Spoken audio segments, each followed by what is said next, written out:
7 de la mañana con 30 minutos. Durante todo este proceso el tema electoral ha sido un punto también importante que han venido mencionando no solamente desde el Ejecutivo, sino también desde Estados Unidos y otros voceros que tienen también incidencia en la vida política.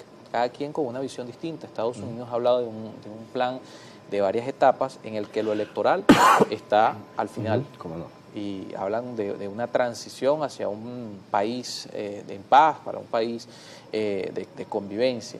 El gobierno de Venezuela dice también que en su momento habrá un escenario electoral cuando así lo corresponda, pero hay otras voces que insisten en que todo esto luego del 3 de enero, estos 50 días que han transcurrido, todas las decisiones, la reforma a la ley de hidrocarburos, la oportunidad que vengan estas inversiones al país, no va a ser viable si no vamos a un proceso electoral, si no se, de alguna manera se reivindica todo lo que está pasando a través de la consulta al venezolano.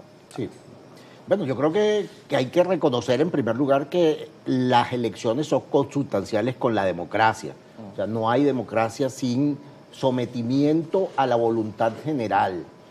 Y eso es verdad, pero también es verdad que hay que, antes de llegar ahí, a, digamos, cumplir algunas precondiciones básicas. Yo creo que es absolutamente indispensable renovar el Consejo Nacional Electoral para que el proceso electoral por venir sea absolutamente inapelable, que lo que ocurra allí sea aceptado por tirios y troyanos. Venezuela tiene, no sé, 25 años en que los procesos electorales, transparentes o no, con una tecnología electoral, digamos, más o menos confiable, siempre ha habido reacciones de uno u otro sector diciendo que se cometió fraude. Eso no puede volver a ocurrir y eso supone la constitución de un Consejo Nacional Electoral mucho más equilibrado que los que hemos tenido. Pero también supone la revisión de algunas leyes.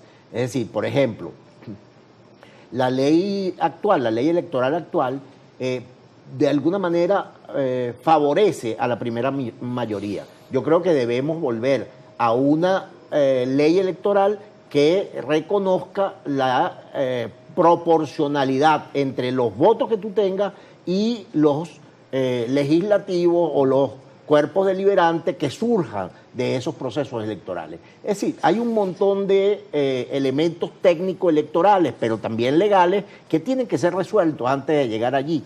Pero sobre todo, a la sociedad le corresponderá decidir entre la pugnacidad y la reconciliación.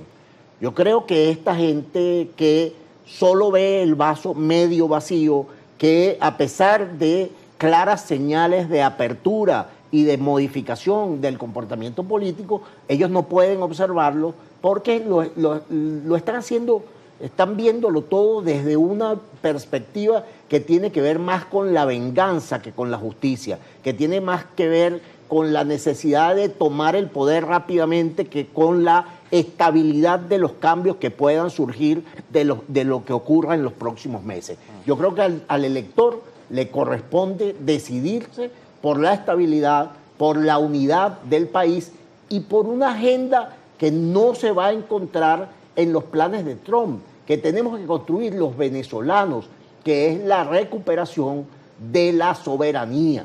A nosotros nos corresponde ciertamente recuperar la democracia. Lo que ocurrió y no tiene sentido pensar en lo que hubiera podido ocurrir, porque eso no es historia, eso es ciencia ficción, pero sí tiene sentido planificar claramente lo que los venezolanos queremos hacer con Venezuela, lo que los venezolanos queremos construir en una democracia perfectible, pero además en una sociedad abierta donde no existan delitos de opinión, donde la gente pueda debatir abiertamente sus opiniones sin que eso sea penado ni por las redes sociales ni por el Estado. Que sea precisamente una agenda de venezolanos, porque además creo que en los últimos días quedó claro que la agenda de Trump no es muy clara, digamos, de alguna manera. Quienes, por lo menos antes del discurso del Estado de la Unión, pensaban que había una cierta afinidad o estaban alineados sus intereses hacia un sector político, creo que quedó claro que no. Pues esos sectores no estuvieron presentes, estuvo presente Enrique Márquez, para sorpresa de muchos. El panorama político venezolano puede tener muchos problemas, pero nunca vamos a aburrirnos.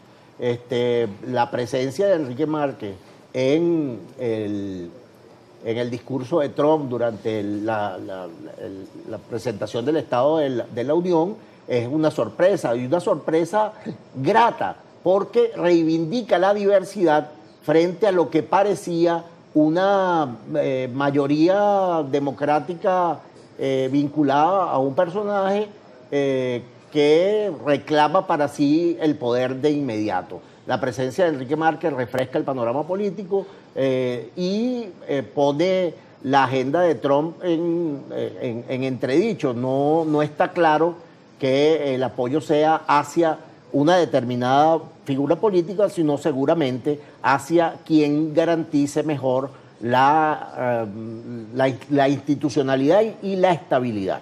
Entonces yo creo que en eso, en algunas cosas, la agenda de los venezolanos puede coincidir con la agenda de Trump, pero allí donde se tenga que diferenciar, tiene que diferenciarse. Y eso solo va a ser posible con el consenso de los venezolanos.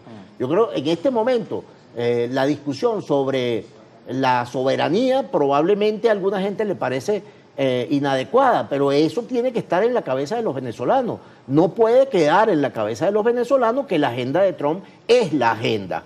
La agenda de los venezolanos tiene que estar por encima de cualquier otra consideración de carácter internacional o de cualquier interés de carácter energético, petrolero, de una determinada potencia. O sea, los venezolanos tenemos que poner en la mesa nuestra agenda que tiene que ver con el usufructo de los bienes que tenemos en el subsuelo, de las enormes riquezas que nos dio una naturaleza definitivamente privilegiada, pero también de una sociedad que sepa administrar ese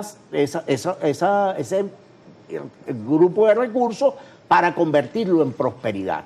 Una sociedad en pugnacidad permanente, en pelea permanente, ni siquiera puede poner sus recursos al servicio de la prosperidad y, sobre todo, hay que cuidar que la independencia sea plena para que no ocurra que ante una diferencia con una determinada potencia te impongan sanciones. Entonces, en la medida en que esto sea más consensuado, en que recoja más la opinión de los venezolanos y no de una parcialidad de los venezolanos, estará más blindada frente a, digamos, agendas